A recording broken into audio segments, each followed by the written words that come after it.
everyone, I am Max, and 2.5 years ago I created and uploaded Solitude Underwater. Link in the description, by the way. And since it's spooky season, I have decided that it's the perfect time for me to show you what I have been working on for the past year.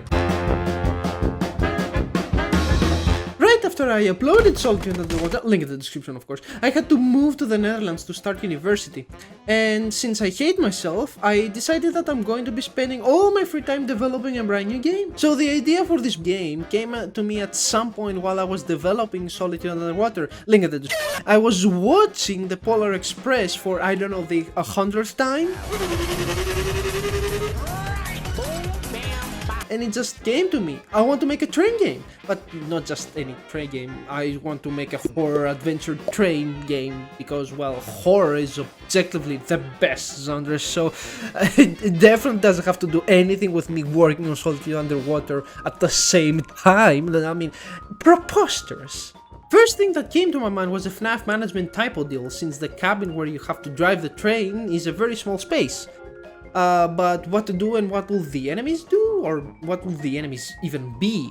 I have no idea, so I went to Sketchfab for some inspirations and to find the train model that I'm gonna use. And while I was searching for some monsters, I found a lot of animal-based creatures that were actually really scary. So here's my idea for the game, for the lore of the game. We live in a post-apocalyptic world where all animals have mutated from some global virus. Definitely not influenced by any recent events. The monster will be coming and attack from both sides of the train, and they will try to attack you, and if they reach you, well, you die. At the start, I wanted to use some kind of flash beacon to make the monsters go away, but I want to keep that feature for later since it's such a classic. So I just gave the player a nice gun that I definitely didn't steal from someone online. At approximately this time, it just hit me. I'm literally making a FNAF FPS game that takes place on a train. Well, I think I have seen weirder things on the internet, so it should be fine. Time for the train! I want the player to feel the train, to be one with the train. Most games that have a train have like a single control for the train, which is just a start and stop. I said nah. So we're gonna up the ante and we're gonna make 2 start controls. I know, I'm a genius. I said 2 because I want the player to actually have to drive the train while he needs to defend it. So you have a lot more stuff that you need to manage. And now you're asking me, Max, what the hell is this second controller gonna do? Well, it's gonna do exactly what you think. It's just gonna make the train faster. I wanted to make that system so whenever there is a turn, you must have one of the controls turned off and another one that needs to be turned on for the turn to be turning. What? So, lever active train turns. Other lever active train turns the other way. Got it? No. And because killing enemies and driving the train as well is not enough, I decided to add a ladder so you can go on top of the train. And on top of the train I'm going to add some kind of monster that you're gonna have to flash. Whew. Now that I have the concept ready, let's see if I can even make the game. First, we open up Unity, which, while I was making the concept, decided to put itself on fire a couple of times. I think it's good now. And we make a URP 3D project. Import a bunch of 3D models, then realize that URP doesn't have volumetric lights, and having to make a choice. A. Buy an asset with volumetric lights for URP. B. Delete the project and make a new one in HDRP. Or C. Convert the project to HDRP and piss everyone off and making myself suffer. Look man, I don't want to re-import the train and I don't want to give...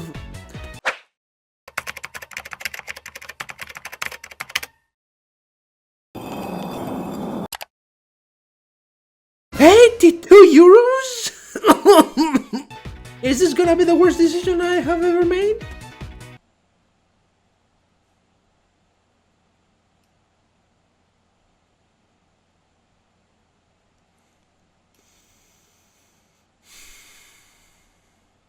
Nah, I don't think so. It should be fine. Okay, so let's get the easy stuff out of the way. And when I mean easy, I mean...